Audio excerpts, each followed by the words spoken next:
Okay, we're back. We have made it to Maestros. So, yay. Alright, let's get back into slideshow. It's Maestros time! We've already done Brokers and Cabaretti, and now we're moving on to Maestros. We're just going in alphabetical order here, with the exception of the two leading commanders from the precons. Doing the new cards from each precon, along with whatever Streets of New Capenna main set cards they decided to include in the precons.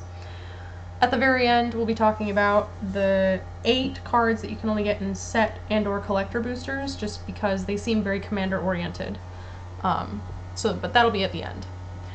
For now, we have Angelo the Painter. He is blue, black, red for a 1/3 vampire assassin with Death Touch. The first instant or sorcery spell you cast each turn has Casualty 2. So Casualty is the Maestro's mechanic, one of their mechanics, their main mechanic. As you cast that spell, you may sacrifice a creature with power 2 or greater. When you do, copy the spell, and you may choose new targets for the copy. Cool. So the way that Casualty will normally be formatted is it says Casualty and then a number. That number is the minimum power of the creature you have to sacrifice if you want to copy the spell. Okay. So basically, 1/3 Death Touch is going to hold things down pretty well as far as combat goes, because you just bing. And yeah, your instants or sorceries, you can copy them if you can sack a creature with power 2 or greater. So you can't sack him to it, which, you know, what are you going to do?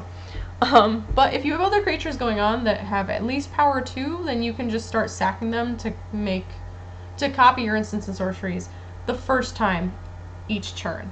So it's going to be on opponent's turns as well. Flavor says, every work of art is a hit. Okay.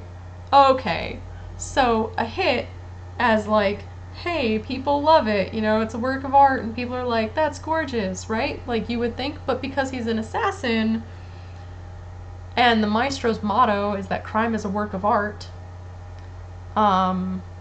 he's talking about the hit, like an assassin's hit. He's a hitman, and it is a work of art.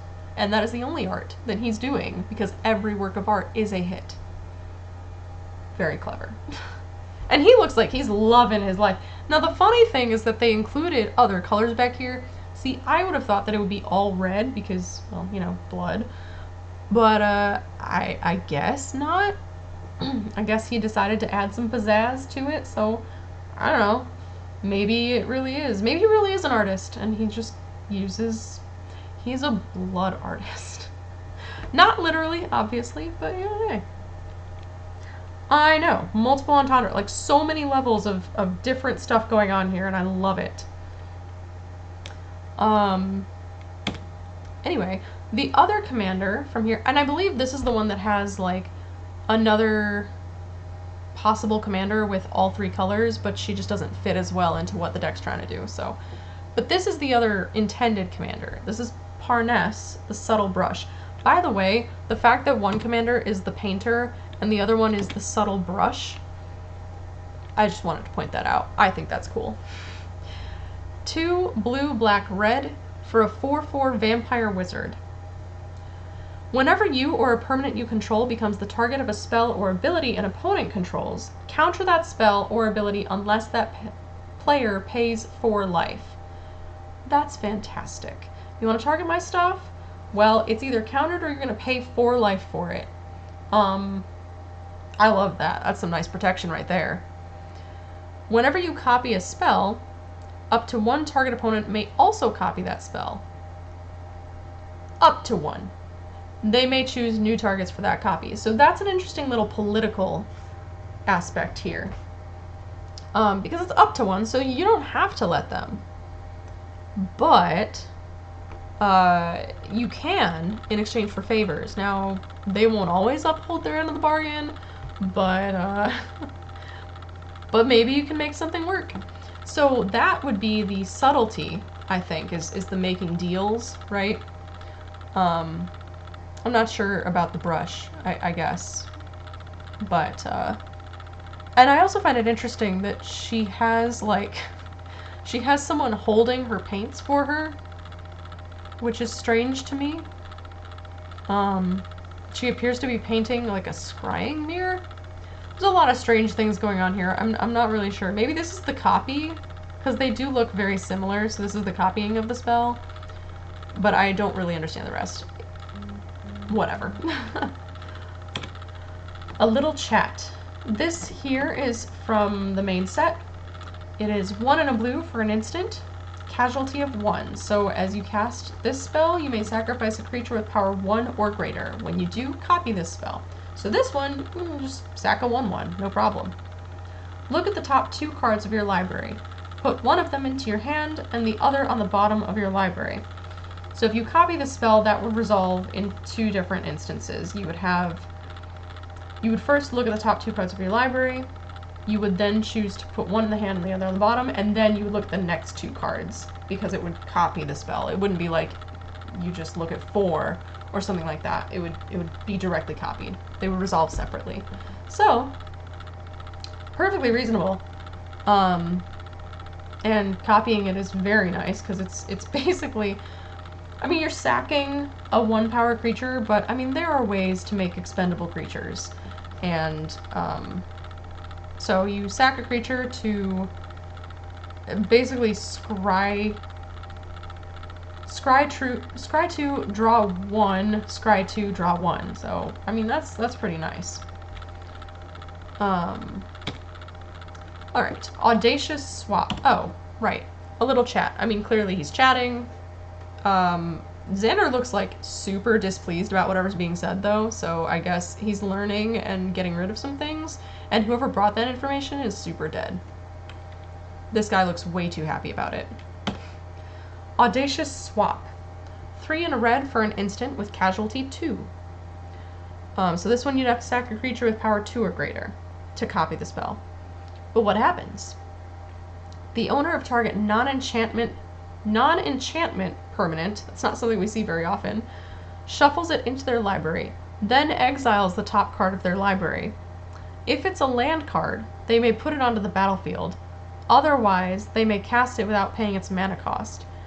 Okay, so you're probably going to do this to yourself, but I guess you could get rid of some particularly annoying or obnoxious artifact, creature, or planeswalker.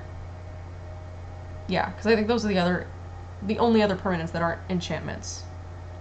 Yeah.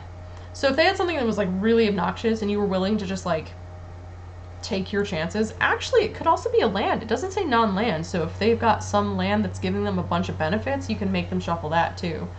But it is audacious. I believe audacious is just it's very bold. Yeah.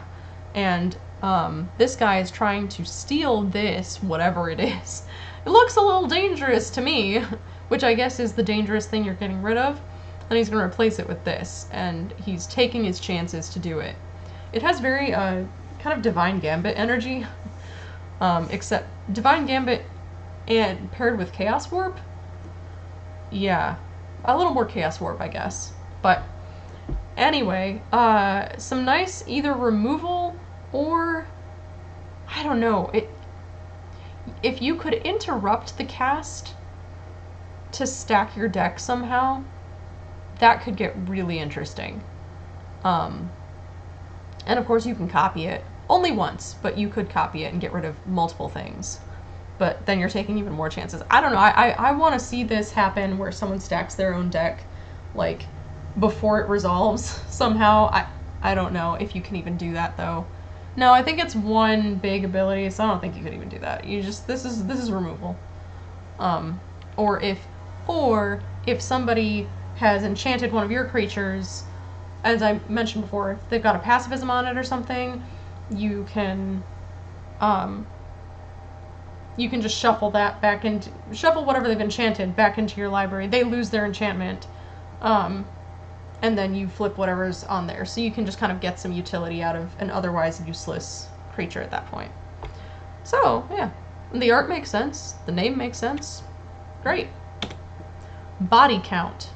2 and a black for an instant, with Spectacle black. Spectacle, I believe, was first introduced in Rakdos. I know it was in Rakdos on Ravnica, but I think that was the first instance of it. Pretty sure. So how does this work? You may cast this spell for its Spectacle cost rather than its mana cost if an opponent lost life this turn. Okay.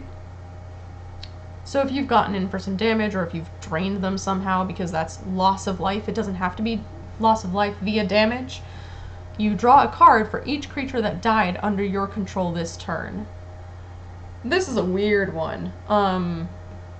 It goes well with the casualty casts, so there's that, because you're going to be sacking things, right? But, yeah. Or if you have some kind of a general sacrifice deck, this works well in that. Or if you attacked people, if you attacked somebody and you had creatures trade off or even just die to blocks, but you got somebody through, you can just pay 1 black and then you just draw however many cards equal to creatures of yours that died this turn. So hey, you know, there's definitely a place for this here. Flavor text says, your friends stayed quiet, and look what happened to them. You feeling a little more talkative yet? Oh, shoot. Are they, like, actually... Well, this person has their hand up, so I think they're just, like, knocked out, maybe? But it says body count, which implies that they're dead. So that's brutal. I think they're attacking brokers, if I'm not mistaken. This is a Cephalid, and they're holding papers, and they kind of look like they're dressed like brokers. It could be Obscura, though. Most of the Cephalid are in Obscura and brokers. And I guess either one of them could have information the Maestros wanted. So that definitely matches as far as flavor text goes. And this, I think it is death. I think they did die. Pretty sure, because that makes sense as far as what's happening goes. And they get more knowledge the more people got beat up and killed. Yeah, that fits. Nice. We have a good flavor here. Alright. Grim, but good. Okay, so this is the other one that could hypothetically be a commander here, but I don't... She fits okay, because there are a lot of instants and sorcery spells in here, and if you're sacking creatures, then that's a thing, but it's Cormela, Glamour Thief. She is from the original set, but she's in here too. 1 blue, black, red for a 2/4 vampire rogue. With haste. Pay 1 and tap to add blue, black, red. Spend this mana only to cast instant and or sorcery spells. When Cormela, Glamour Thief dies, return up to 1 target instant or sorcery card from your graveyard to your hand. Okay, so again, very instants and sorceries focused. You can use her to cast some of these others. That's actually the only way that you can use her to cast things. And when she dies, you get 1 back to the hand. Says she sees the world as a gift meant for her. It's kind of interesting because she's holding Xander's, like a mask of Xander's face. I'm pretty sure that's Xander, right? And she's trying to become him. It doesn't really make a lot of sense regarding the instants and sorceries, but I don't know. I guess she's pretending to be someone she's not. It does kind of match this. The flavor isn't great on this card, but she does good stuff. So, yeah.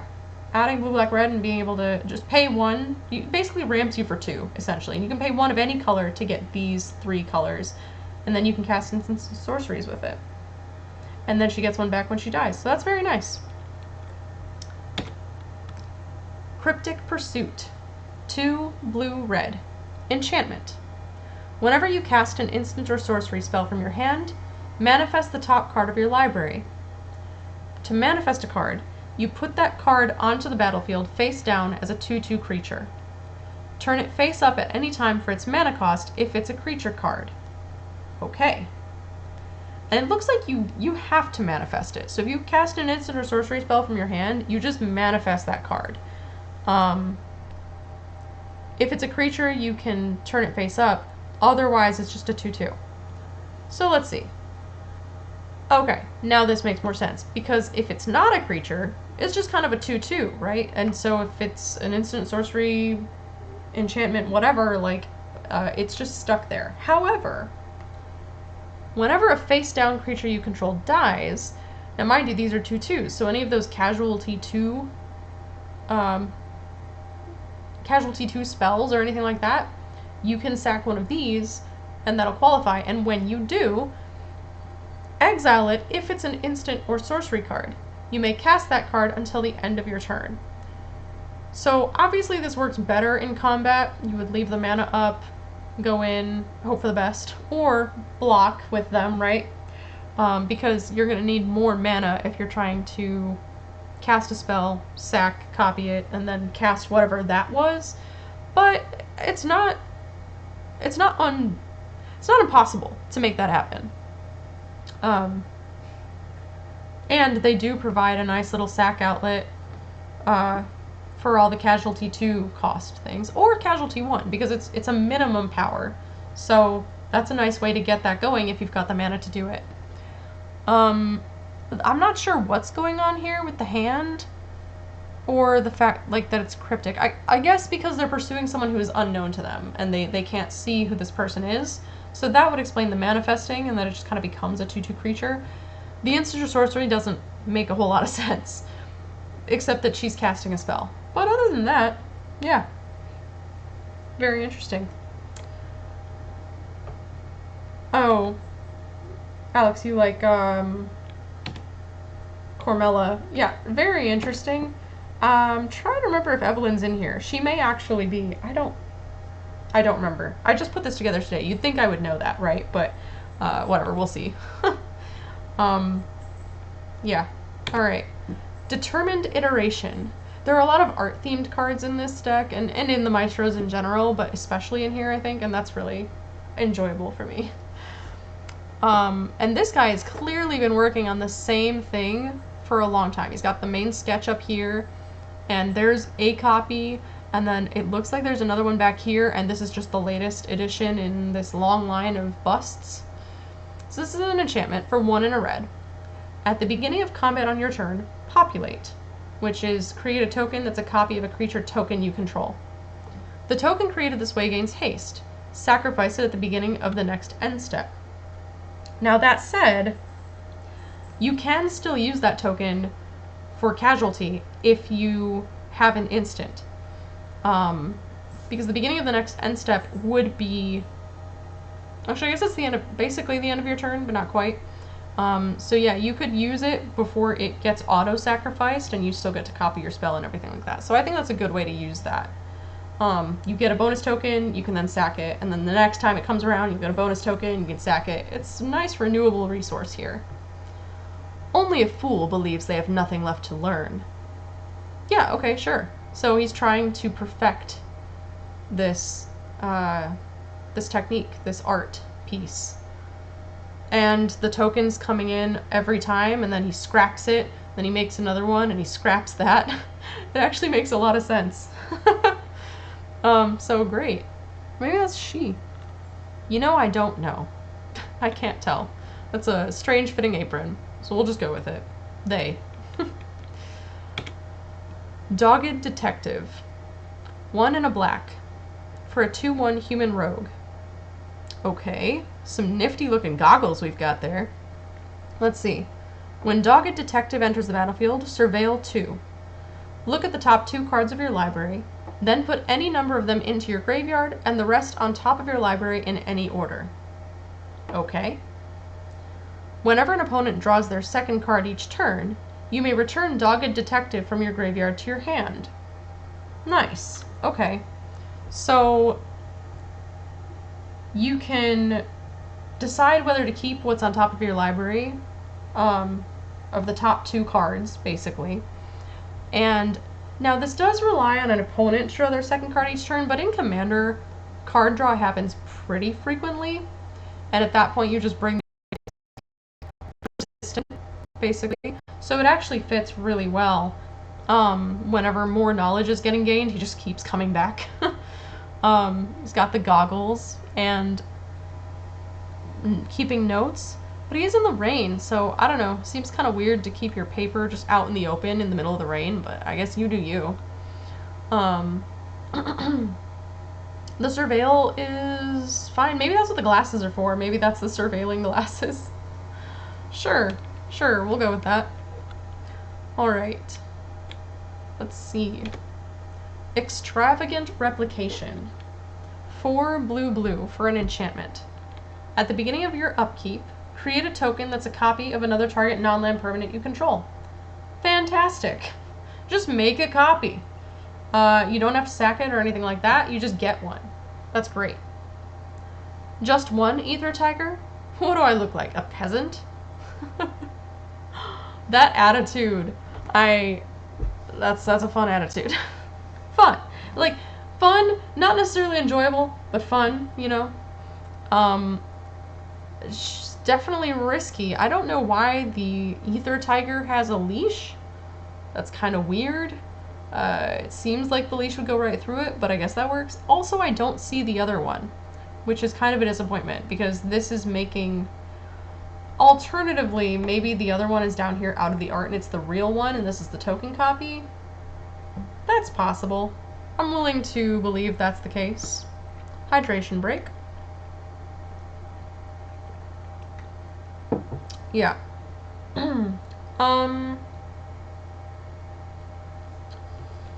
So, yeah. The art, though, definitely, I will say her face absolutely screams this flavor text right here. Which enchantment did you mean, Alex? Was it Extravagant Replication or Determined Iteration? I need to know. We'll circle back. Alright. Flawless Forgery. 3 blue for a sorcery. With casualty 3. Now that's expensive. You're sacking a 3 power minimum creature. But then you can copy it and let's see what it does. Exile target instant or sorcery card from an opponent's graveyard. Copy that card. You may cast the copy without paying its mana cost. Now that can be very, very powerful. It is an opponent's graveyard, so it's not yours. You can't control...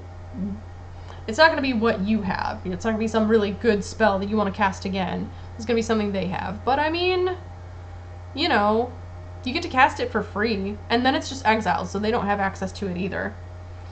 And it's a solid card. I mean, it is sorcery speed, so this is going to happen on your turn, but hopefully it's a thing. But look at this forgery. So this is the copy of someone else's work.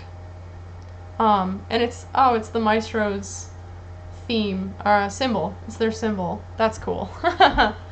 Alright. And she looks very pleased with herself. So, it's a powerful card. It's good. Maestro's Charm. Blue, black, red. And this is from the original set, again, part of the cycle. Instant, choose one.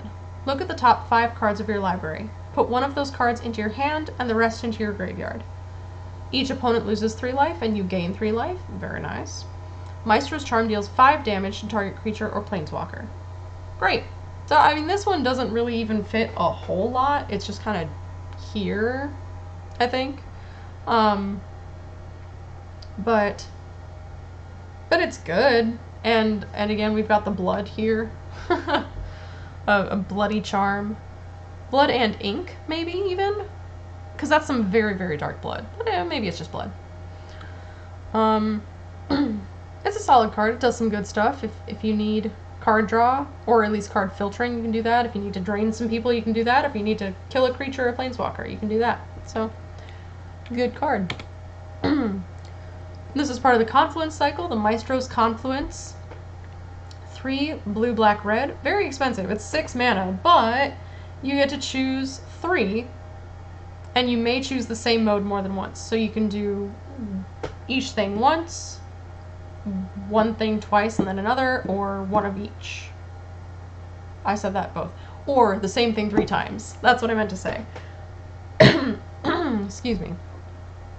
So you can return target monocolored instant or sorcery card from your graveyard to your hand. Very nice.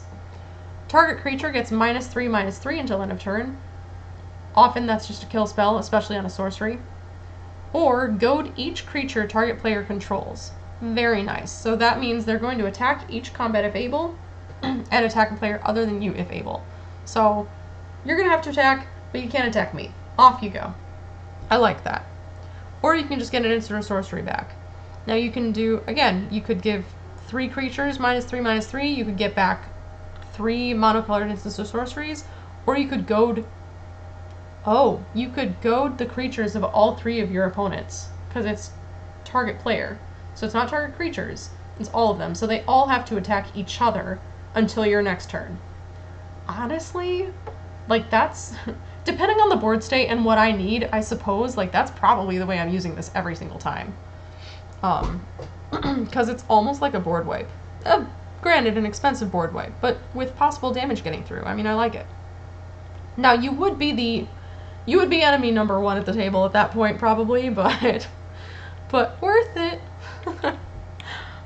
And again, there are 3 people in the art. That's normally how it goes. So, oh, and they're each wearing one of the colors. I don't think I noticed that in the other ones. So we have the blue, the black, and the red. That's nice. Okay, so this is probably the -3/-3. I'm gonna say that's returning the instant sorcery, and this is probably the goad. Maybe I'm totally wrong. I mean, I realize if they match by color, then this is the instant sorcery, the -3/-3, and the goading. I could see it either way. But in any case, they look very fancy. Maestro's Theater. Again, from the main set. This is one of those lands where you play it. When it enters the battlefield, sacrifice it. When you do, search your library for a basic island, swamp, or mountain card. Put it onto the battlefield tapped, then shuffle and you gain a life. Great. Helps you fix your mana. Go get whatever you need of those 3. And it does enter tapped, but you gain your life. That's nice. Only extraordinary performers are invited to grace the grandest stage in New Capenna. And it does look like a very grand stage. Like, that has a lot going on, and this very, very bright spotlight. So, yeah, I'd love to perform there. That would be great. But I don't know if I would qualify. Have to check with Xander, right? Alright. Make an example. 3 and a black for a sorcery. Ooh. That's grim. Each opponent separates the creatures they control into 2 piles. For each opponent, you choose one of their piles. Each opponent sacrifices the creatures in their chosen pile. Oh, piles can be empty. Okay, I guess. If they were like... I don't know why you would ever do that. Because, like, who's going to pick the empty pile? Unless you say, look, I'll do you a solid and I'll pick your empty pile if you help me deal with this thing after I hopefully deal with it. But then everyone's going to give you an empty pile, and I don't know. Like, I'm not sure why you would do that, but maybe you would. Because if you can't make that deal, then you're just going to kill their stuff, right? Like, you just pick the pile with everything in it. Oh, unless they don't have creatures. So maybe that's why piles can be empty is in there. Otherwise, it doesn't make any sense. Yeah. It's sorcery, but, it's effective, certainly, because if they have to sacrifice it, you can get around indestructible anything. Also, I'm pretty sure that gets around shield counters, because it's not taking damage and it's not being destroyed, it's being sacrificed, so that's kind of interesting. As the adversary's influence grew, the conflicts between families escalated. Oh. I don't know who fought here, though. Oh, it looks like maybe... Well, no, the Maestros have some devils there. I mean, these are definitely Maestro people here, but... Man. That sucks. And it's everybody separating out and conflicting with one another, so that makes sense, too. But, yeah. It is very appropriate that the Maestros get really good art. You're right. Some of the others are really, really cool, but they definitely got some good stuff. Alright, Sinister Concierge. 1 and a blue for a 2/1 human wizard. When Sinister Concierge dies, you may exile it and put 3 time counters on it. If you do, exile up to 1 target creature and put 3 time counters on it. Each card exiled this way that doesn't have suspend gains suspend. There we go. For each card with suspend, its owner removes a time counter from it at the beginning of their upkeep. When the last is removed, they cast it without paying its mana cost. Those creature spells have haste. Okay. Interesting. So, this is probably a way to get your opponent's creature out of the way. Because I don't know why you would ever do this to your own creature, unless it has a really good enter the battlefield, but I feel like there are better ways to do that, you know? And I'm trying to figure out what's going on here with the chain. So you exile it, you put 3 time counters on it. I don't know. The concierge, they're staying at the hotel, but they're like chained up there by force? I suppose. But why is it when she dies? It doesn't fit totally well, but she definitely looks very tough, very intimidating, and I'm a little scared. It seems like reasonable removal. So sure. Smuggler's Buggy. 4 colorless for an artifact vehicle for a 5/5 with Hideaway 4. When this artifact enters the battlefield, look at the top 4 cards of your library. Exile 1 face down, then put the rest on the bottom in random order. Okay, so you pick 1 out of your top 4, exile it face down. Whenever Smuggler's Buggy deals combat damage to a player, you may cast the exiled card without paying its mana cost. If you do, return Smuggler's Buggy to its owner's hand. Interesting. So you kind of just get to keep doing it, right? It's crew 2, by the way, which is not hard. You could tap one of those little 2/2 manifested things you're going to make. So, yeah, I mean, it's a 5/5, so it's a beater regardless. And if it manages to deal combat damage to a player, if you have a way to give it trample somehow, which you don't really in this deck, but other ways, you can just cast the exile card without paying for it, and then you return it to its hand. So you have to pay the 4 and the crew of 2 every time. But, like, you're basically paying 4 to get a vehicle, which is either going to get in for some damage and let you cast a card out of your top 4 for free, or it's maybe going to help defend you, or it's going to take out one of their creatures. So one way or another, it's doing some really cool stuff. I don't really... Oh! These are the smugglers! I thought that was like... But then I thought this was like a power source, but then I remember that they use Halo. They operate on Halo, and it wouldn't look like that. I think these are the vampire's eyes? Or I think there's a later card that's... Oh, what is it? Smuggler's Scheme? Smuggler's Share, I think? And it's Raccoon Folk. So that... I don't know. This could go either way. I'm not sure what this is, but it makes sense because you're kind of smuggling it, and then, like, you're smuggling the card you exile, and then if it manages to hit, it's revealed, right? So that makes sense. Cool. Spellbinding Soprano. Ooh, her dress pieces and stuff are floating. Oh, that's so pretty. Yeah, she's like doing an opera. That's great. Okay, so she's 1 in a red for a 2/2 human bard. Cool. Whenever Spellbinding Soprano attacks, instant and sorcery spells you cast this turn cost 1 less to cast. Awesome. Okay, so she has to attack. She's only a 2/2, so unless you have a way to protect her, she's probably not going to last too long, but she can come out on turn 2, and so maybe there's not a good block. You can always attack someone who doesn't have a creature out. So, yeah. And then everything's cheaper.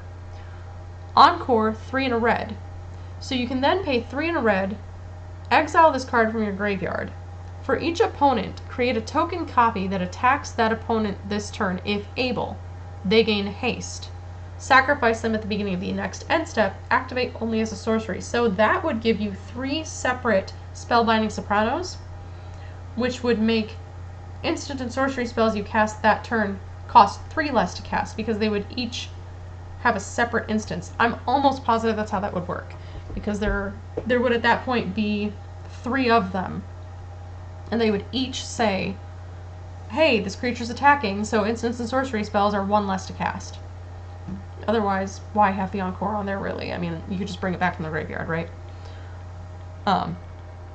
Yeah, I'm pretty sure that's how that would work. So they'd be 3 less to cast. Very, very nice. Especially with the Confluence, which is 3 blue, black, red. Suddenly it's just blue, black, red, and you just get a bunch of great stuff, right? So, yeah. And I suppose she's just got such a good performance going that she's making things cheaper. It doesn't make a whole lot of sense, but the encore, the fact that she has encore and she is a spellbinding soprano, she's taking a bow, that makes sense. So that's enough to get it through for sure. Syrinx, Carrier of the Flame. Ooh, I remember I read this card. I like it.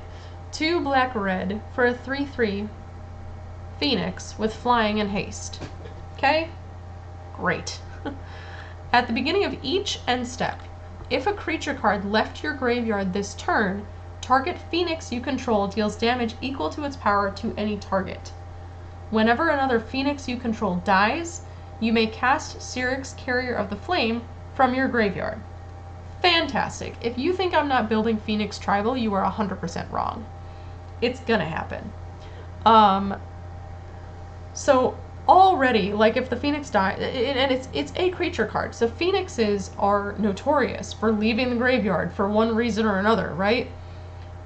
And if one of them does, then one of those, a Phoenix you control, any Phoenix, deals damage equal to its power to any target, so that can even hit the opponents. And whenever another Phoenix dies, you can just get this out of your graveyard, at which point, hey, look, it's your end step. This Syrinx could deal 3 damage to any target, because there you go. Now, making sure I'm not getting ahead of myself. So I think, because it says each end step, right? So I believe if another one of your Phoenixes died on an opponent's turn, I think you can just cast Syrinx from your graveyard that turn. It doesn't have flash, but I think you can just do it because the trigger is that another Phoenix you control died, so at that point you can cast it from your graveyard. So I believe that's the case. I could be wrong, but I'm fairly certain. Yeah, I think it's great. I'm gonna build a deck around it. It's gonna happen. I am so ready for it. I don't know how many Phoenixes there are, but I know there are some like completely legendary broken ones, and we're gonna make it happen, Cap'n. Also, the art is stunning. All the Phoenix art is beautiful. It always has been. It's just great. Graveyard deck, here we come. Yes. Crocs is going in this one. Oh, please don't hate me, everyone. Okay. Waste Management. 2 and a black for an instant. Oh my. I just looked at the art. Oh no. So you have all the normal waste, and there's like rats. Don't worry about it. It looks perfectly normal. Then you notice that this is a pair of shoes. Oh my gosh, wait. Is this maybe the carpet? Oh gosh.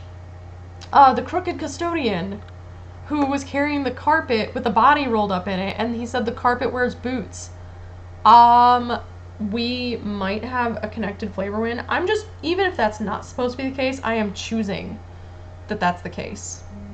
Yeah, we're just, that's what I thought. I thought it was the Custodian. Well, I don't think this is the actual Custodian, but I do think that this is the body he was carrying, because I think the Custodian, I think, was an ogre. So I don't think that could be him, but I'm pretty sure this is the body, and we're just gonna go with it. I don't know if it was meant to be, but we're totally... It was. It is. That's what it is. And notice the blood coming out here? Nice touch. So gross. But we love it because the carpet wears boots. Anyway, let's read what the card actually does, right? Yeah? Alright, so it has Kicker for 3 and a black. You may pay an additional 3 and a black as you cast this spell. So that, at that point, you'd be paying 5 black to cast this. Without the extra kicker cost, you exile up to 2 target cards from a single graveyard. Cool. If this spell was kicked, so if you did pay the extra 3 and a black, instead exile target player's graveyard. Create a 2/2 black rogue creature token for each creature card exiled this way. Man, can you imagine playing this against a graveyard deck? They would be so upset, and you would be so happy. Now, you could do this to your own, like if you don't have a way to get things back out of your graveyard, if you've been sacking stuff, or just cycling a bunch, and You're just like, hey, you know what? I want to get utility out of this. I'm just going to scrap it and get a bunch of 2/2 rogues. Great. But this ideally is kicked and goes at a graveyard deck. So good. And we already discussed the art to death, so I'm just going to keep moving, but yeah, the carpet wears boots. Xander's Pact. 4 black for a sorcery. Now, I think that this is when he became part demon. I don't really know, because I'm not really sure who this is supposed to be, but it's probably a demon, and he's probably like put his palm on something and he's making a deal and all that jazz. But anyway, this is Casualty 2. So you'd have to sack up a creature with power 2 or greater to copy it. Each opponent exiles the top card of their library. You may cast spells from among those cards this turn. If you cast a spell this way, pay life equal to that spell's mana value rather than pay its mana cost. That makes sense. If this is a demonic pact, makes perfect sense as to how that would operate. And I was thinking before we got to that last part, I mean, you've already paid 4 black, how much mana do you really have, and what if you exile something really good? Well, fortunately, you can just pay life for it. The art fits, the flavor fits, the mechanics, yeah, we got a flavor win, and you sacking something even makes some sense, because presumably he lost part of himself. Actually, he did. In the story, he lost his memories of the time that came before the pact. Shady, right? So yeah, everything fits. That's a really powerful card. Like, very powerful. Now granted, if you hit all lands, oh, that sucks. But I've seen a Jessica's Will turn up all lands, so it happens. And at that point you just, well, you paid 6 mana, but you didn't pay any life, so at least there's that, right? Yeah. This is a very solid card. It's going to my life gain deck, and that's about it. Okay, we've hit Obscura. So let's go into it, right? This is the face commander for the deck. The Obscura operation. This is Camise, Obscura Oculus. 1 white, blue, black for a 2/4 Cephalid rogue. Whenever you attack, target attacking creature can't be blocked this turn. Nice. It connives. Now, when a creature connives, that means you draw a card, then discard a card. If you discarded a non-land card, put a +1/+1 counter on that creature. Cool. Conniving is kind of the Obscura main mechanic from the main set and in here. Then choose another attacking creature with lesser power. That creature gains double strike until end of turn. That's very, very nice. So you attack, you pick one that can't be blocked this turn. Cool, so it's getting in for damage. It connives, so you can discard a non-land card to put a 1/1 counter on that creature, so it's going to get in for even bonus damage. Or if you really just need to get rid of a card and you're really not worried about it, you just do that. Get rid of a land, I mean. Then you choose another attacking creature that is not as powerful, it's not as big. However, that creature gets double strike till end of turn, so if they want to not block that one for whatever reason, you're going to be hitting them for a lot, or it can just hopefully kill something bigger than it. So this is very powerful. I like this quite a bit. Now, interestingly, she looks like she's spying on Xander, in her little scrying thing here. She's dressed very well. I'm trying to remember if Camise was the person that Vivian was dealing with. I think it was. I think that was Camise. But in that case, yeah, I'm not sure. I don't know. But she did have a little bowler hat. She was dressed in navy. I'll have to double check. In any case, yeah, and she doesn't have to attack. So that's really nice. I like her a lot. These aren't my normal colors. In fact, they are very far from it. The white is the only one I normally play. Sometimes I'll throw in some black. Sometimes we'll throw in some blue, but it's like pretty rare. But I like this this ability. It's very interesting. Art doesn't make a whole lot of sense for what's going on here, except that maybe she gained knowledge and then was able to attack better. But regardless, and that would be the conniving as well, but even so, I like it.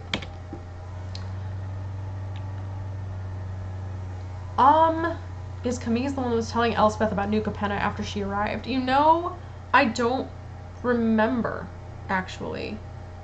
I'm mixing up my characters. I don't know. I know that Vivian was interacting with Navy. That was the code name, but I don't remember her actual name. Perhaps. I'll have to check. I don't know. Either way, seems to be a pretty cool character. I like what's going on. So the secondary commander here is Tivit? I'm gonna go with Tivit. Magic names, man. Tivit, Seller of Secrets. 3 white, blue, black for a 6/6. With flying and ward 3. Nice. Tough to target. It's a Sphinx rogue. Council's Dilemma. Okay. Whenever Tivit enters the battlefield or deals combat damage to a player, starting with you, each player votes for evidence or bribery. So, must be done. For each evidence vote, investigate. So when you investigate, you make a clue token, which is an artifact. You can pay to sacrifice it to draw a card. Almost positive about that. I know we just saw them, but I'm not as familiar with the clues. I'm pretty sure that's how it works. For each bribery vote, create a treasure token. Nice. Okay. So, while voting, you may vote an additional time. Great. So you get to vote twice. So you can just vote for what you want. Do you want card draw or do you want mana? Pick your pick. Fantastic. The votes can be for different choices or for the same choice. So you can vote for the same thing or for different things. So this is a really, really interesting card. So when he enters the battlefield, this happens, and if he manages to deal combat damage to a player, it happens. But I mean, like, my gosh. And if he's dealing combat damage, that's a 6/6. Like, that's a lot of damage. So he's very expensive, but pretty worth it as far as I can tell, because he's going to deal damage pretty often. He's difficult to deal with, and yeah, he's evasive. So, and Seller of Secrets. So either he'll get the evidence, in which case he investigates it and learns more secrets probably, or he gets bribed, and therefore you get a treasure token and you, like, tell the secret, maybe. But such interesting, very sloped, which is kind of weird, and I guess these are maybe the secrets, right? And of course, a glass of Halo, because we can't go without it, let's be honest. This is New Capenna. But yeah, this is such an interesting card. This is making me want to play these colors. I don't know, man. Hydration break. Remember to drink water, kids. I haven't been doing nearly well enough, let's be honest. Anyway, cool card. Really interesting. Alright. Ariel Extortionist. 3 white for a 4/3 bird soldier with flying. Whenever Ariel Extortionist enters the battlefield or deals combat damage to a player, exile up to 1 target non-land permanent. For as long as that card remains exiled, its owner may cast it. Whenever another player casts a spell from anywhere other than their hand, draw a card.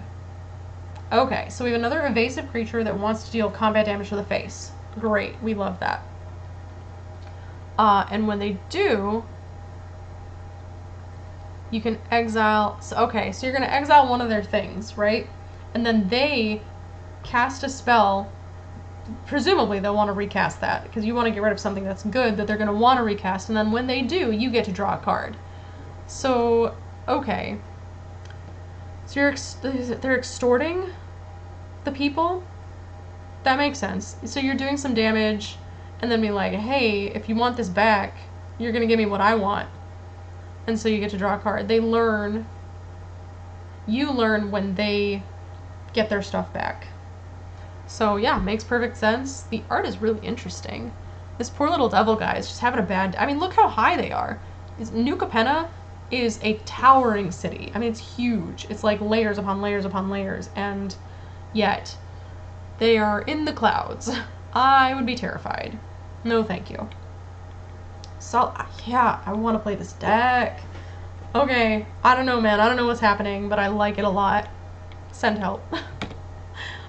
Okay, this is weird to me because I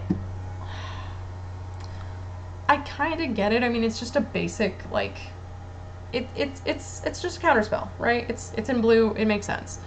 And yet, it's about Xander, and he's in the art, but this is the Obscura deck, and I know I'm nitpicking a little bit, but it's just like, is there not a different way to do this? Apparently not. So this is from the main set. This is an offer you can't refuse. For a single blue, you counter target non-creature spell. Its controller creates 2 treasure tokens. So, hey, you give them a couple of mana, but it's like expendable mana, they can't reuse it, and you got rid of that spell for 1 blue. That's pretty solid, right? Pretty good stuff.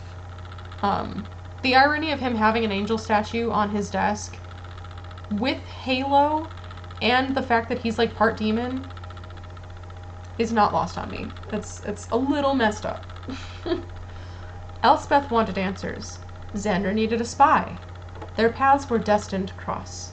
And as it says, this is a story spotlight card. Did I miss any flavor text over here? No, good. Well, as it says, though, like, it's about Elspeth. So he's not making the offer to the Obscura. It's from the story.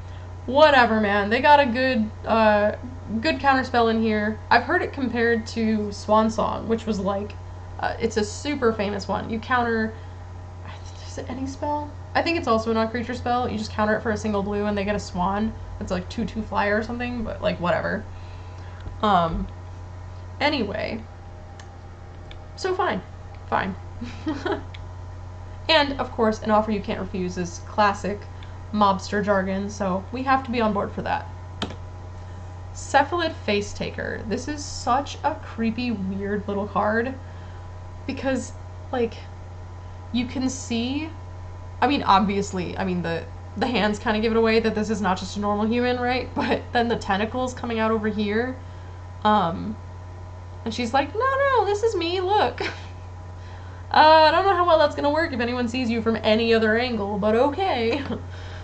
2 and a blue for a 1/4 Cephalid Rogue. Cephalid Face Taker can't be blocked. At the beginning of combat on your turn, you may have Cephalid Face Taker become a copy of another target creature until end of turn, except it's 1/4 and has this creature can't be blocked. Okay, so ideally, I think you make it into something that has a nice whenever this creature deals combat damage to a player trigger. Probably because it's gonna be a 1/4, so you're not gaining any power there. Unless, of course, I mean, if you don't want to attack with it and it's just some really cool like tap ability. So there are ways, and it just kind of becomes a copy at the beginning of combat on your turn, and it's a 1/4, so it's a little bit tougher, at least like combat damage wise. So yeah, I can see some utility here. The art totally matches what's going on. It's literally becoming a copy of a creature, right? Few think to look past a familiar face and a friendly smile. I mean, yeah, okay, but again, like, this is not the best disguise I've ever seen, alright? Like, I think you need to wear the whole thing, because if anybody well, I guess they're saying you don't look past it, right? So, everything fits. Good flavor here. Very good flavor, but creepy, weird, and possibly less effective. Change of plans. X1 blue. For an instant. Each of X target creatures you control connive. You may have any number of them phase out. Interesting. Okay, so when they connive, you draw and discard. If you discard a non-land card, put a 1/1 counter on the creature. So you just do that, like, X number of times, basically. And if you want, it can then phase out. And this is an instant, so you can do it whenever. Each one can only connive 1 time, but it's any number of your creatures. And they're gonna keep the counters if they get them. So it's some nice little filtering. You can get rid of stuff in your hand. You can put counters on your creatures. When they come back, they'll have the 1/1 counters. And it's until their controller's next turn. So this does not phase you out. Teferi's Protection phases you out as well, so you can't be the target of anything. This would phase out your creatures, and so you wouldn't have them. So ideally you want to do this like right before your turn, probably, so that you're not like on your previous opponent's end step, so that you're not going to get attacked when all your creatures are gone. Though I guess in that case, like, I don't know why you would... Oh, to defend against a board wipe. Duh. What am I thinking? You can either just do it on their end step and then make your creatures bigger for your turn, or I guess, like I said, in defense of against a board wipe, you can have them phase out too, and then they'll come back even stronger. Hey. So that works.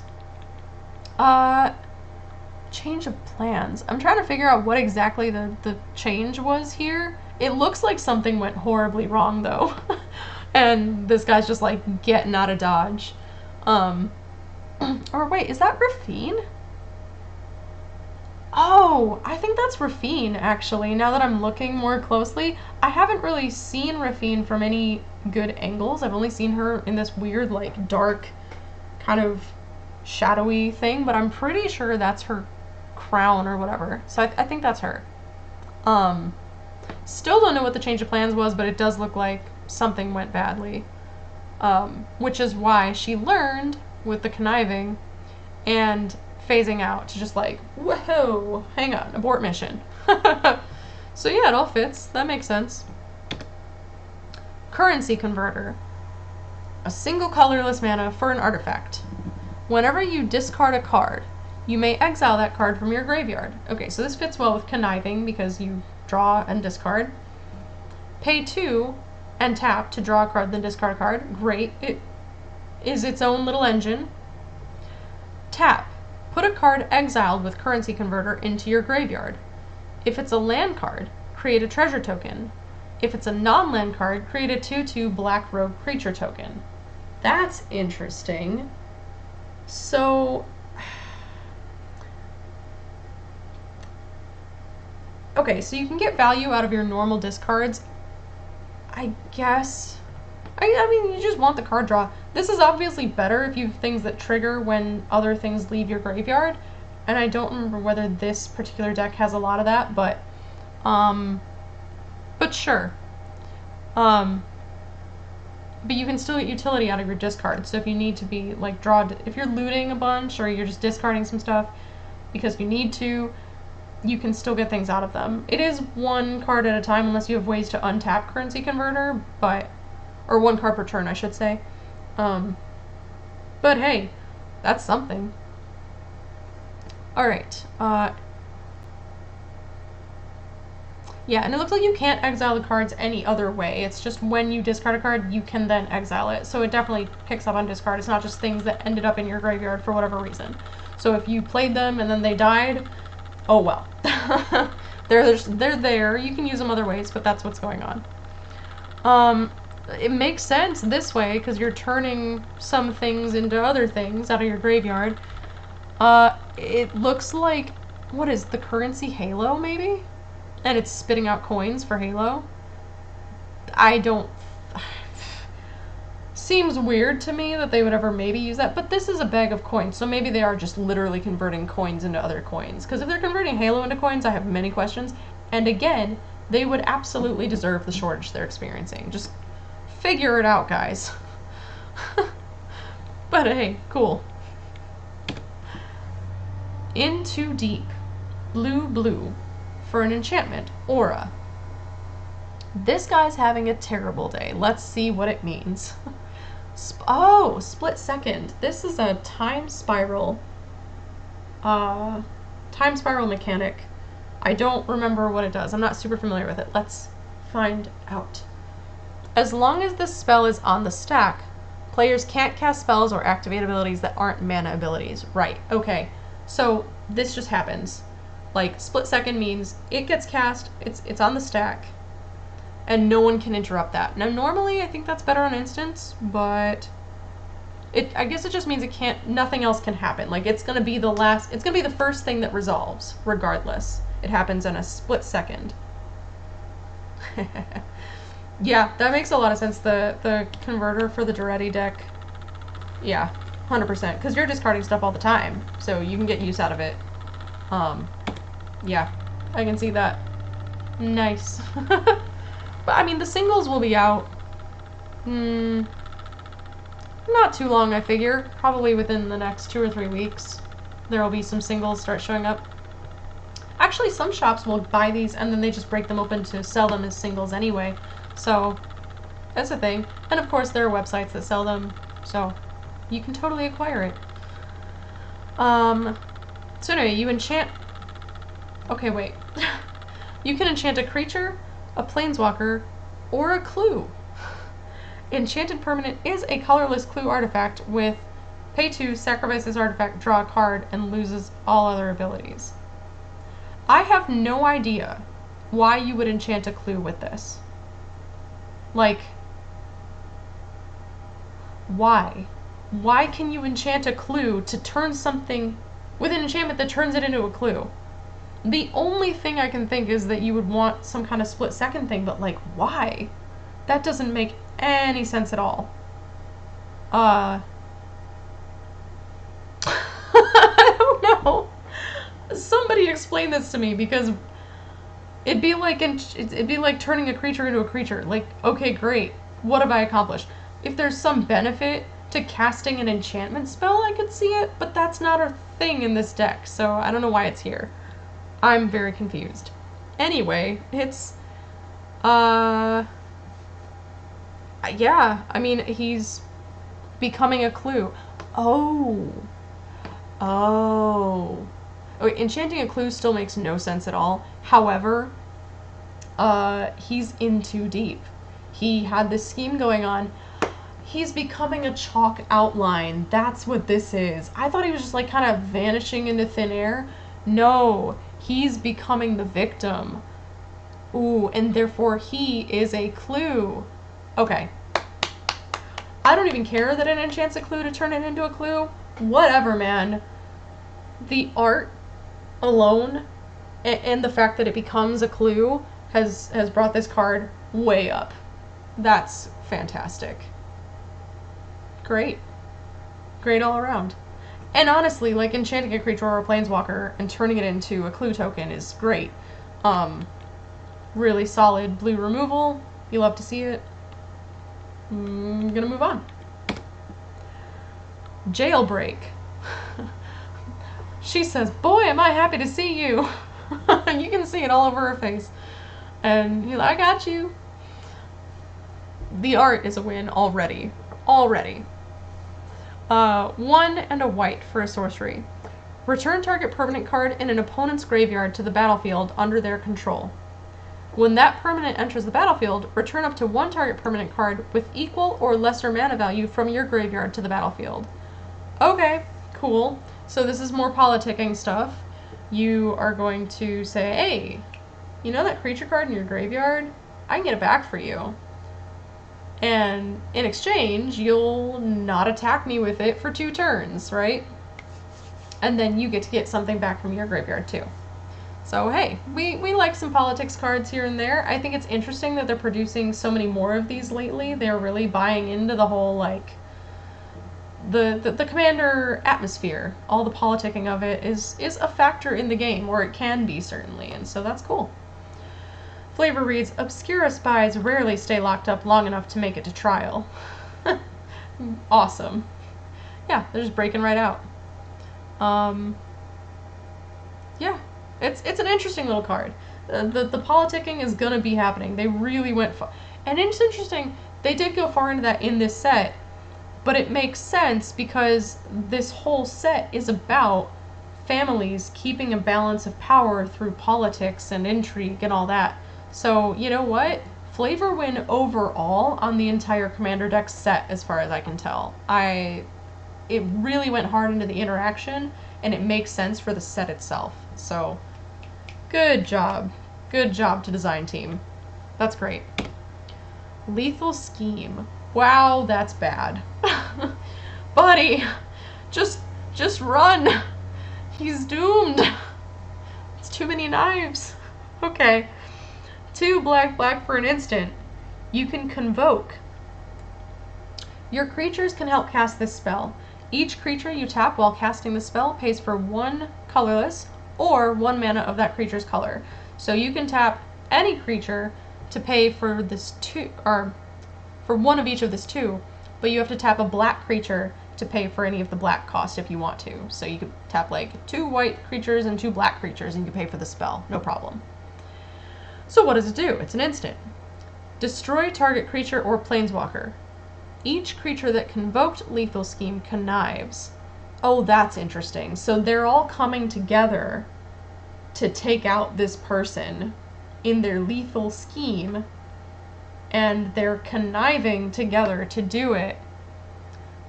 That's very clever. And I guess they would get more powerful because presumably whoever they came together to take out was a threat to them all. So, yeah, that's very good. And the art is great. On point. Yeah. It's a good card. I mean, even if you pay the 4 mana for it, just destroy target creature or planeswalker, that's already doable. The fact that you can convoke and then those creatures connive, so they like draw a discard and can get bigger. There's a lot of good stuff about this card. It's pretty solid in my estimation. Life insurance. Okay. Oh dear. Oh my. That's unpleasant. Alright. 3 white, black for an enchantment. Extort. Yeah, that makes sense. Whenever you cast a spell, you may pay hybrid ores off, either white or black. If you do, each opponent loses 1 life and you gain that much life. Nice. So if you cast a spell and you pay either white or black, each opponent loses 1 life and you're gonna gain, well, I'm assuming you have 3 opponents, whatever, you gain a life for each opponent, right? So you'd gain 3 in that case. Or 2, or I suppose 1, but hey, sometimes that's what you need. Whenever a non-token creature dies, any non-token creature, not just yours, you lose 1 life and create a treasure token. Okay. Wow. And like the implication, because I think you've got, what, creatures standing here and over here, and he died in the money? Okay. So he's dying, and it's weird that you lose a life, but you do get to create a treasure token, and it's anyone. So you probably definitely want to be extorting, like, whenever you can, because you want to gain back that life, because it's any non-token creature, it's not just yours. You don't really have any control over that, so you're going to be losing life and making treasure, and yeah, treasure's great, but you need a way to get that life back, or it's gonna add up. No pun intended with the treasure bit. All the money in the world won't buy back a pulse. Did he just like drown? He suffocated in his own treasure? Or did they kill him? See, these are the things we need to know. I don't know. Either way, pretty grim. But a good card, especially in a life gain deck. Like, can you imagine this in a traditional aristocrats deck where it's like life gain sacrifice stuff? Yes. Yes, Alex. Scrooge McDuck for sure. That's the way this guy went. It didn't end well, but yeah. Mask of the Schemer. Okay, so this is the rare artifact in this deck. It appears to be Rafine's Mask. I'm like 99% sure. Alright, 2 and a blue for an artifact equipment. Whenever equipped creature deals combat damage to a player, it connives X, where X is the amount of damage it dealt to that player.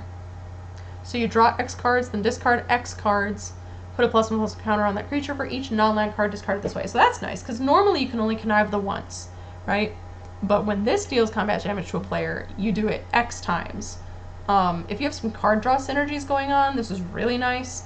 You can just filter through your hand or the top of your library or whatever you want to do. It's equipped for 2, so it's actually like a really reasonable equip cost too. I've heard 2 is like the sweet spot. You know, I mean, 1 is great, but usually equipment that equips for 1 is kind of like, eh. And 3 is almost prohibitive unless it's really good. So 2 is kind of that like, okay, this is doable. And if it does anything worth doing, which I'd say massive card draw and filtering is pretty worth doing, then it's good. The little flecks of magic drifting through here are really good. And it's scheming, so that makes sense that it would be conniving a bunch. So, all in all, a win. Misfortune Teller. Only the bad fortunes for you. We don't tell anyone any good things here. You're never getting married. You're never going to go on that grand adventure. You're never getting any money. It's death, despair, and loneliness for you. Cheers. So the Misfortune Teller, 3 and a black for a 3/1 human warlock with death touch. Well, that makes sense. Yes, you're going to die. When? Right now. Shank. Kidding. Probably. Whenever Misfortune Teller enters a battlefield or deals combat damage to a player, exile target card from a graveyard. If it was a creature card, create a 2/2 black rogue creature token. If it was a land card, create a treasure token. Otherwise, you gain 3 life. Very nice. So when she enters, you do this. You get either a 2/2 black rogue, a treasure token, or 3 life. And because she has death touch, they're not really going to want to block too often. If you have a way to make her otherwise unblockable, well, at that point, you're just doing really well. But yeah, they're not going to want to block, so you're likely to get this at least one other time, depending on who you attack. Or, if nothing else, to take out one of their creatures. So, great. Either way, I think that's pretty good. This little guy is kind of creepy. Maybe he's feeding the bad fortunes? I don't know. It's a really cool art style, though. There's something about it. It's kind of this, like, smooth, muted tones. Very, very pretty. And the crystal ball is just, like, going crazy. It reminds me of the Palantir from Lord of the Rings, where it's, like, just flames. Oh, and this is the Obscura symbol. Oh, that's a nice touch. Okay, cool, cool, cool. But yeah, she looks very grim. Like, she's not telling anyone anything happy. And yeah, she isn't. She's like, yeah, I'm just gonna take stuff out of the dead. I'm gonna read the spirits and get good stuff for me, not for you. Again, this against a graveyard deck? Alright. Obscura Charm. Part of the Charm series. Very straightforward. From the main set. White, blue, black for an instant. You can choose one. Return target multicolored permanent card with mana value 3 or less from your graveyard to the battlefield tapped. Nice. Get a little baby back. But not the ribs. Counter target instant or sorcery spell. Or destroy target creature or planeswalker with mana value 3 or less. Great. You can get something back, you can counter a spell, or you can destroy a creature. Fantastic. We love it. When I first looked at this card, I did not notice, but upon further inspection, it's got eyes in the back. Just a bunch of eyes. Which makes sense since they're spies and fortune tellers and all that jazz, but it's very creepy. Very appropriate, but very creepy. Obscura seems like a pretty creepy, weird house. Or family. I don't know. But it's a solid little card. It fits fine. It actually makes sense to that it would have like the return something from your graveyard to the battlefield, because you're going to be, when you connive, if you discard a non-land card, something else gets a counter, so then this can help you just get it back. Right? So you still get value. Nice. Obscura Confluence. So this is in the Confluence series, so to speak. It is 1 white, blue, black for an instant. Choose 3. You may choose the same mode more than once. Great. Until end of turn, target creature loses all abilities and has base power and toughness 1/1. That can nerf a creature. It's an instant, so you can do this mid-combat. They think they've got a good block, but you... not anymore. Target creature connives. We just talked about that. Draw, then discard. You loot, and then if you discard a non-land card, it gets a 1/1 counter. Target player returns a creature card from their graveyard to their hand. Great. Again, more value. It's actually very similar to the Obscura Charm, but a little different. Very solid. Again, there's 3 of them, each wearing one of the colors. This is blue, white, black. I love it. They're scrying, and they have these sort of ornaments. There's got a dagger and of course some Halo, because we always have Halo. So, this is the Conniving, and then from the graveyard to the hand, and the base power toughness 1/1. That's what I'm going with. I know it doesn't fit color-wise, but it fits with what's going on and what they're holding, so we're going to go with it. Obscura Storefront. Also from the main set, it's in the land cycle. When Obscura Storefront enters the battlefield, sacrifice it. When you do, search your library for a basic plains, island, or swamp card, put it onto the battlefield tapped, then shuffle, and you gain 1 life. So again, this helps you fix your mana. It comes in, it auto-sacrifices, you go get whatever land you need at the time, or whatever you want. It does come in tapped, but you gain a life. So, helps to fix, gain a life. Fine, great. In volatile times, a sense of certainty is in high demand. Oh, that makes sense. So the storefront, I think, as I recall, this was the fortune teller storefront in the story. So these people are coming and they're like, oh gosh, you know, there's just a lot to be worried about. It's actually kind of like real life, you know, they're worried about something and they go to the fortune teller, and so that's what's going on here. Okay, this is funny to me because it's Oscar Rubbish Reclaimer. His name is Oscar and he has to do with the trash. And, you know, I know he's not green, I get it, but the fact that they named the guy doing with trash Oscar, maybe it's a coincidence. I think not. At least I choose to think that it isn't. Alright, so he's 3 blue-black for a 3/3 human wizard. This spell costs 1 less to cast for each different mana value among cards in your graveyard.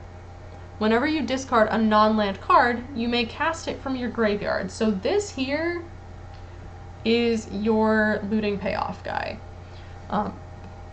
Yeah, so if you've been doing it a bunch, or just discarding for other reasons, whatever, he costs 1 less to cast for each different mana value among cards in your graveyard. So if you have a 1 mana value, a 2 mana value, and a 3 mana value, he just costs blue-black to cast.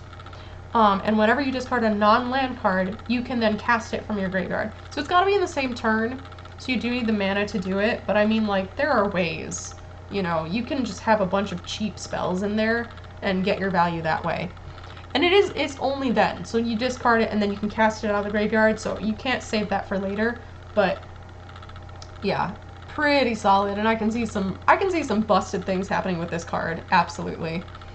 And it makes sense too. Okay, let me read this and just make sure. So many fools think throwing something away is the same as disposing of it. He's like, ha, you fools! I know what I'm about. And I know what you're about too, because I'll just go through your trash. And he's like, look, he's reading the thing. Guys, use a shredder. You know? Like, how hard is that? I mean, even then, some really determined person could, like, piece it together, but at least you have that extra layer of security, right? And he's reclaiming the rubbish. It makes sense. And the fact that you can still use it. You've discarded it, but hey, just get it back out. Makes perfect sense. I think that's a really solid card. I want to do some broken things with it. Skyway Robber. Instead of a highway, get it? 3 and a blue for a 3/3 bird rogue with flying. Escape, 3 and a blue. Okay, escape is a mechanic from Theros Beyond Death. You can pay 3 and a blue and exile 5 other cards from your graveyard to cast this card, Skyway Robber, from your graveyard. Skyway Robber escapes with, and that's how it would usually work. You would have the creature, when it died, you could then escape it out of your graveyard by paying whatever cost and exiling X number of cards from your graveyard as well, and then it would escape with either counters, or I guess in this case, a new ability. So let's see. Whenever Skyway Robber deals combat damage to a player, you may cast an artifact, instant, or sorcery spell from among cards exiled with Skyway Robber without paying its mana cost. That's great. So you're going to cast this, it's going to die. Or you're going to discard this as the discard when you connive or something like that, right? Discard this as your non-land card and put a 1/1 counter on another creature. You then can escape this for 3 and a blue and exiling 5 other cards. It has flying, so it's already pretty evasive. So then once it escapes, not the first time you cast it, but if it has escaped, it then gains the ability that whenever it deals combat damage to a player, you can cast an artifact, instant, or sorcery spell. So those are the ones you want to exile. You want the 5 that you exile to be an artifacts, instants, or sorceries, because you can then cast one of those without paying its mana cost every time it deals combat damage to a player. So yeah, that's really, really fun, because normally those cards would just be lost. And of course, if Skyway Robber dies before he gets to deal combat damage, then those cards are just gone, because they're exiled. You can only cast them out of exile if Skyway Robber is still there and has dealt the combat damage to a player. Now I think as soon as the damage is dealt, the trigger to cast one goes on the stack, so I think even if they kill it at that point, you still get it to resolve. Or it still gets to resolve. But that's really very powerful, and you can escape it multiple times. So if he dies, you can just re-escape him. Now you won't... I think at that point he's a separate... It's like a separate instance of the creature. So the previously exiled cards from the previous escape, if this were the second time that you escaped in this turn, would just be gone. Like, I don't think you can access those cards no matter how many times he deals combat damage. But you could exile the 5 new ones that got exiled when he escaped, so yeah. A really, really fun little card here. It's a new take on the escape thing, and I think that's great. And it looks like we've got the treasure, and we're busting out a window, and it would make sense that he's Skyway because he's a bird. Great. Cool. The escape thing doesn't make... I mean, the fact that he's escaped away from... like, after robbing somebody makes sense. The artifact, instant, or sorcery spell makes somewhat less sense, but it's just a neat way to do things. I think there's so many ways you can use this card. Smuggler's Share. Yep, here it is. Here's the card I was thinking of earlier with the smugglers... the raccoon folk in the smuggler vehicle. I don't even remember what it's called now. Buggy? Smuggler's Buggy or something like that? And there were the little red eyes, and I was like, hey, maybe those are the raccoon folk. Here are the smugglers. So it's 2 and a white for an enchantment. At the beginning of each end step, draw a card for each opponent who drew 2 or more cards this turn, then create a treasure token for each opponent who had 2 or more lands enter the battlefield under their control this turn. Okay, I mean... okay, as we know, card draw happens pretty often in, like, additional card draw happens pretty often in Commander games. Like, that's... most of the time people want to draw more cards. Okay, so you're probably drawing a card. I'd say like half, 25 to 50% of the turns, right? And it's only each opponent, so it doesn't matter how many cards you're drawing or lands you're playing. It's only them, so you have to rely on them to do it. Then, with the lands, 2 or more lands entering the battlefield, that's probably a lot less likely. So I don't think this is the best card ever. It makes sense, like, it matches. They're stealing the halo, so you're getting cards and treasure, I suppose. One way or another, everyone gets paid what they're owed. Fair enough, except, like, why are you owed it? I have questions. But, you know, it's a thing. You're likely to get card draw, probably never getting treasure off of this. I mean, like, maybe once a game. Unless you're playing a landfall deck, in which case, swap this baby in, because you're going to get some treasure. Against a landfall deck, I mean. Yeah, sideboard this in immediately for the next game. Okay. Moving right along. Writ of Return. 3 black for a sorcery. Return target creature card from your graveyard to the battlefield tapped. Great. Cipher. Then you may exile this spell... okay, hang on. Then you may exile this spell card encoded on a creature you control. Whenever that creature deals combat damage to a player, its controller may cast a copy of the encoded card without paying its mana cost. Okay. So you return a target creature card from your graveyard to the battlefield tapped. Then you can exile this spell, just say attached, to a creature you control. It's not an enchantment, but that's probably easier than encoded on. It's weird. Then whenever that creature deals combat damage to a player, its controller may cast a... So you could... Yeah, okay, its controller, that's you. You can cast a copy of the encoded card without paying its mana cost. So you could do this. We got there, guys. We got there. Lots of words, but we figured it out. Okay, so you return a target creature card from your graveyard to the battlefield tapped. Attach this card, exiled, to a creature you control. Whenever that creature deals combat damage to a player, you can return a target creature card from your graveyard to the battlefield tapped for free. We figured it out. That's... I'm trying to figure out what's going on here. Like, she's x-raying herself? Is that... Are those her ribs? Yeah. And she has a syringe? Maybe she, like, gave herself an adrenaline shot? Or someone else. Because, see, the Obscura can do weird things with these scrying mirrors. Like, they can kill people through them. Very strange. Or she's encoding herself with the ability to come back from the dead. Either way, very, very interesting card. It's expensive, but if you can just get repeat return, that's great. Put this on a flyer and go to town. Or one of the little 1/1 unblockable fish. That's the one.